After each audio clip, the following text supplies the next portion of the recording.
Gupuh ya suguh-suguh. Aku tekan kene Mas, mobil Alphard diparkirke Mas. Parkir kene ae Mas. Parkir kene. Sik mobil Alphard nggonmu apa nggone sapa? Nggon aku. Aku ki milu agungane Pak Camat lho. Aku ki milu dijual laras wis pirang tahun ya ora tanjane ki tuku Alphard.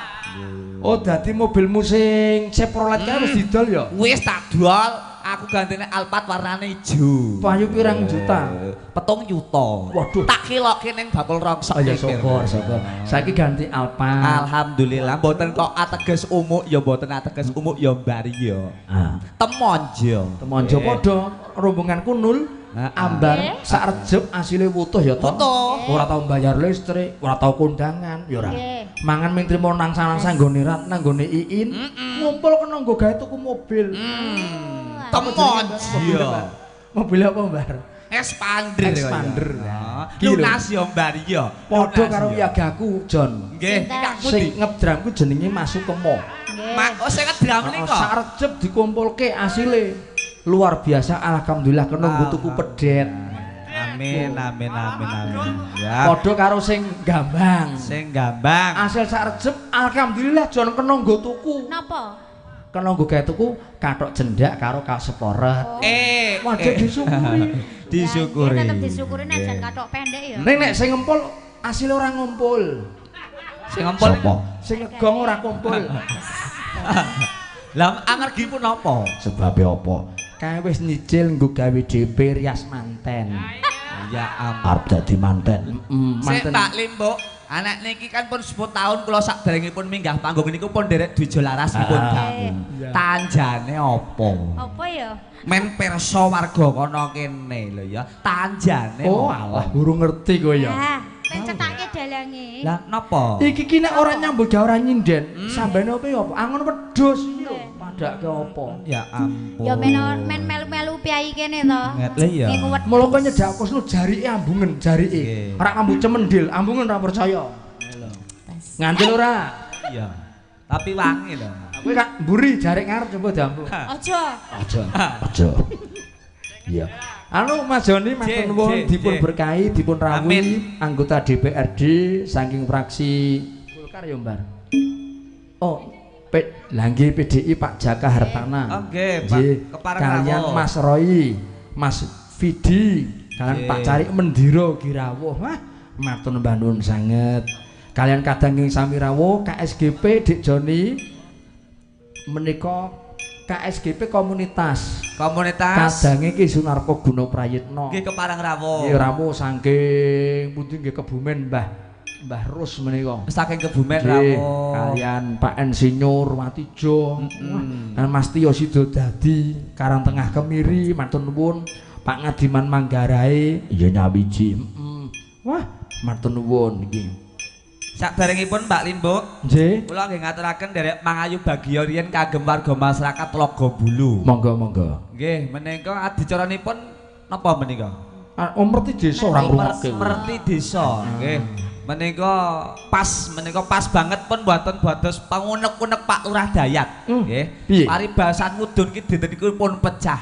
Waduh. Dek kalau wingi, dek kalau tahun kepengkaren Mbak Kusnul, iki Pak Dadi kepengen nimbali Ki Sunarko Guno Prayitno. Ya wayangan sapa wae dalange sing penting wayangane. Ya betul. Iki agenda tiap tahun sanjange Pak Narpo. Wah luar biasa. Wajib didongake nek ngono Dik. Mugi-mugi warga Tlaga tansah adem ayem makmur di bawah naungan Pak Dayat. Ngono. Pancen dadi lurah niku pangapunten Pak Mbak Limbuk, Pak Cangik kedah kandel kupinge. Kedah kandel kuping kaya dadi pemimpin utawa lurah kudu syaratnya kandel kupinge dawa ususe lan jembar dada segarane. Nah, lire piye cetakno? Lire kuwi paribasan dadi lurah dadi punggawa praja ramung ateges lurah, dadi presiden ya mari ngono. Apike 100 paribasan sing ora trep siji ki sing di-glow up ki kesalahane. Sing diwaca mung eleke ya. Eleke.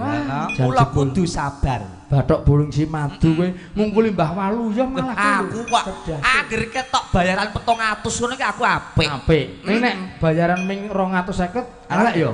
Aku tekane kawanen. Oh iya. Nggih. Ki nek aku milu Dwijo Laras ki tetep aku ora kok ngembak-ngembake. Aku trimo mangkat. Ya. Mugi-mugi warga masyarakat Logobulu tetap bersatu.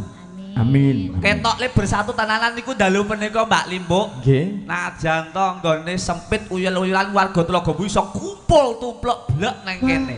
Kene iki mbok menawa danyange tuwa lho, Dik. Danyangipun tuwa. Janji ana hiburan mbok wujude apa? Nggih. Mbok pengajian, mbok cempoling, mbok jaran kepang, mbok wayangan. Sing mirsani ora mung akeh ning ditunggone nganti tancep kayon. Alhamdulillah. Beda karo nggonku nek nggonku iki bar limbukan terus do kondur. Leres. Piye do lenggah. Mergo ngalah berkah. Ala berkah dungane wong melek bengi kuwi barokah. Barokah tirakat Gusti Allah.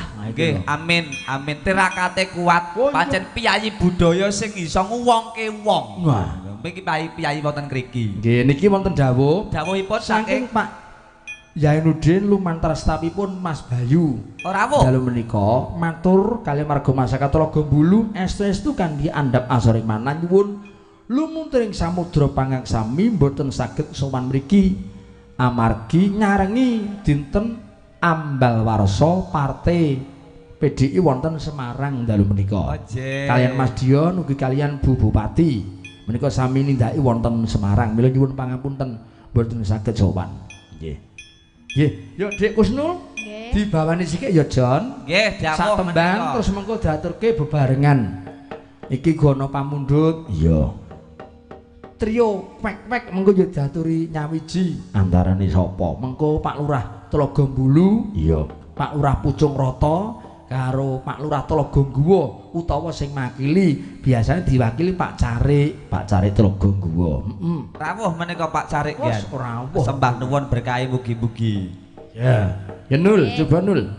Napa niki? Lho kok napa sing nembang lambemu lho kok takon napa? Yo karang suwe iki. Lah nek lambemu gathol lambeku kowe takon nang mere. Gathol lambeku ora kok takon niki apa iki apa? Lah apa? Lah nek suwe ra nembangi tak yo lali to.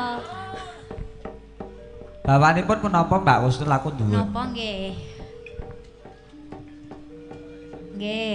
Kangen mawon nggih. Iki memetri bumi utawa bersih desa. Iya. Sing jumbuh lawan Kang Kinayuh Sing monggo. jumbuh kalian Swasana. Pun kanca tani mawon. Bo efeke Mas Diro dimainke. Iya.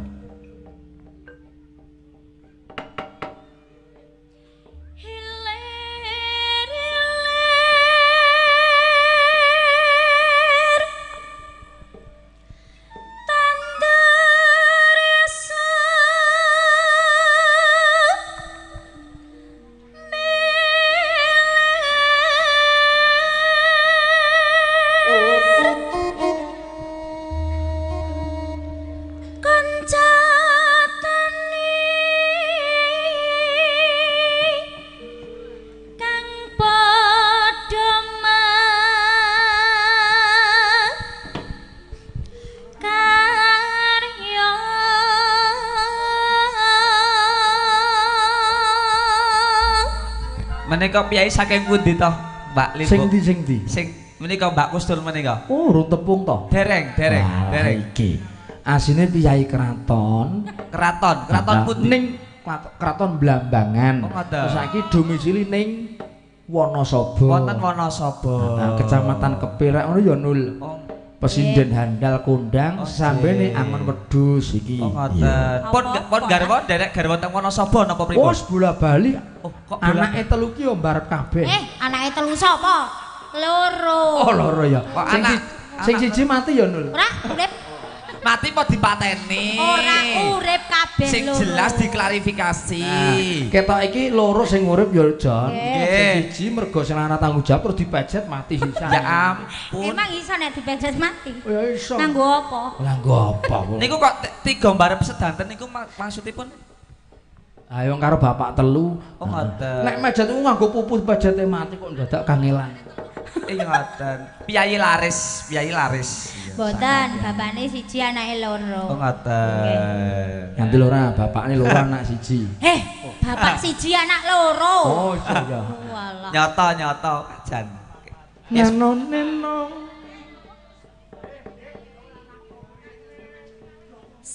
Sinawang jaring galih Lah gamrek kemawon Mas tamu sing nonton menika saking katahe. Kuwi jurang ya Jon. Leres. Bahaya lho, ampun mriku. Mriki mawon cah bagus mriki mawon wong ya milusum kok milusum rene ora. Cedak kula mboten napa-napa, Dik. Ora apa-apa. Sing tak wedeni iki nek ngantuk leye-leye ngantuk ya to, wis kulumah bahaya. Ngisore jurang kuwi lho. Jurang jero ning ya wis disender kapik tenan. Infrastruktur Tlaga Bulu ki maju. Maju tenan. Lambemu asine kurang apa sih kok areng ngomong ki ora infrastruktur. Angel iki aku yo ora ngapan-apan mawon. Infrastruktur. Lah kuwi maksud kula. Rungokno, infrastruktur. Nah. Karepe niku. Tlaga Bulu yo infrastruktur. Sing kok angel temen iki bahasane apa? Budoko delok budoko. Maksud iki. Infrastruktur.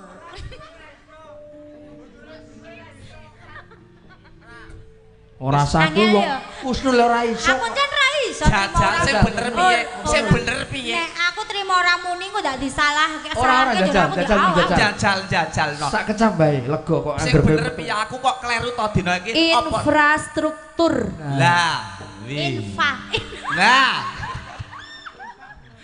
Ngandel ora? Ora diinfake. Ora maido wong bojo ping 3 ora maido. Ora.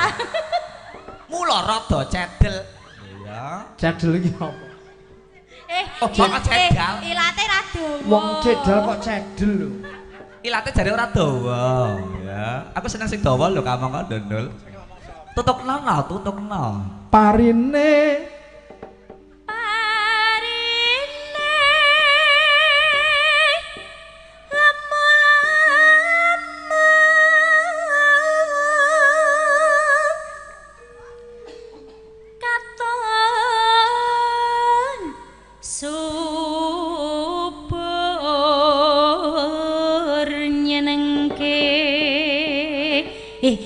ampun buka teng mriku Pak. Ya Allah ya Rabbi. Ngisi-sini jenengan karep buka-buka. Nang ngono wong akeh kok ngene-ngene iki ya Ustaz. Ora kok weru-weruhe awas karo Wiyaga lho. Nang ngarepe pas. Karena Wiyaga ning mburi ketutupan peking. Kok ya weru-weruhe kuwi. Ya ora wong ngene-ngene iki to ngadeg. Kamangka ya Mbak Limbuk kamangka dina iki di streaming lho ya. Di streaming channelipun punapa? Channel Dalang Sunarpa. Dalang Sunarpa. Mula sak ego partikel solah bawamu dijaga ya Nduk ya. Beneke sriting kaja ning ngarep panggung. Aja ngadeg ngono beneke sriting kan ya ditutupi hawa kok malah ngene. Nek kira-kira nyelempit mbok kempit dhisik, kempiten dhisik, ya. Hawa adem ngene iki nggonku dhewe ya mengkeretrano nyelempit-nyelempite belas. Wong Kusnul kuwi lamur mripate lho. Kowe ora ngukur ning nyentlek ngono lho. Ora aku ya gumun Kusnul kok nakal. Lah dilawan pas kula ki mbarep rono kok ya pas le. Pancen piyai siji anggere nggon ngonoan kok awase lho ya awase. Ya. Lanjut. Ayo nah, tutukno. Ya nyenengke kok nggon kono kuwi anakno. Bareng weruh anu kok muni nyenengke kowe lho. Pas tekan nggon kuwi. Nyenengke ya. Takon apa ta, Ron? Ati. Ya ora meng atimu tok sing seneng. Kalis ing sambe kala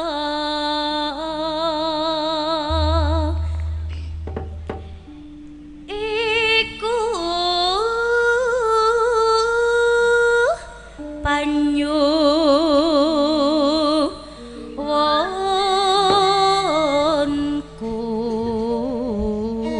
Ki Jon dawuh menika Mbak Limbuk. Muga bebas sambe kala iku panyuwunku. Nah, kelakon karo Kusnul ning aja ana penyakite. Amin. penyakit apa? Kowe mau bebas sambe kala. Ya maksude iki nek nang kene kan ya petani. Oh, petani. Lah iya. Muga-muga remangsamu apa? Petanine sing aja kenang sambe kala. Lah nek kok nyong sing dingan. Ya kowe karo petani. Susu. Penghasil utama wonten Tlaga Bulu menika panci petani. Heeh, petani karo apa ki, Mbar? Sayuran yo in. Napa? Cengkeh. Peternak. Napa Bu? Duren. Cengkeh, duren. Wis mugi-mugi Oh malah ternak. Oh ternak wedhus. Mugi ora sing nandur sono keling bareng jono kok. Nggih, mugi-mugi pepanenanipun ngenjang nggih wedi dadi. Sing panen wedhus mugi-mugi ya wedhusipun wedi dadi. Nakku manak. Manake akeh. Nggih, sing gadhek-gadhek wedhus ya gadhenipun tambah manakku manak. Sing berpangkat berpendidikan mugi-mugi nggih pinter. Warga Traga Bulu sing duwe putra wayah mugi-mugi ya putranipun padha bekti marang wong tuwa. Bersih desa, Mbak Limbo ana hikmahe. Nek wis bersih desane kudu bersih atine. Ora mung resik jiwa apa desane ngresik jiwane. Sing maune karo tangga teparo padudon, bar padudon. Iki ya pas wulan Sawal Mbak Limbo ngaturke minal aidin wal faidin. Taqabbalahu minna wa minkum taqabbalallahu. Taqabbalallahu ya karim. Taqabbalahu ya karim. Mina wa minkum takobal ya karim. Takobal ya karim. Minal aidin wal faidin. Mohon maaf lahir dan batin. Mbok sepuran-sepuranan tidak akan masuk surga iki diantane wong sing ora gelem ngapurani kalsalane wong liyane. Ming kuwi tok ora gelem ngapurani ming kuwi tok. Sing rasa munggah swarga. Diantarane. Oh antarane. Sing loro, tuladane loro. Sing nomor loro yaiku wong sing reget atine marang wong liyane, tumrap wong liyane. Nah, mula nggonmu resik ana nul. Resik aku resikno. Disabun nul men resik kaya sesuk masuk surga. Surga ngendi? Surga ngendi ya? Surga di bawah telapak kaki ibu. Denok tutuk kalis kuda. Wit sing Gusti kawula kanca tani yakti saka guru negeri muga uga bet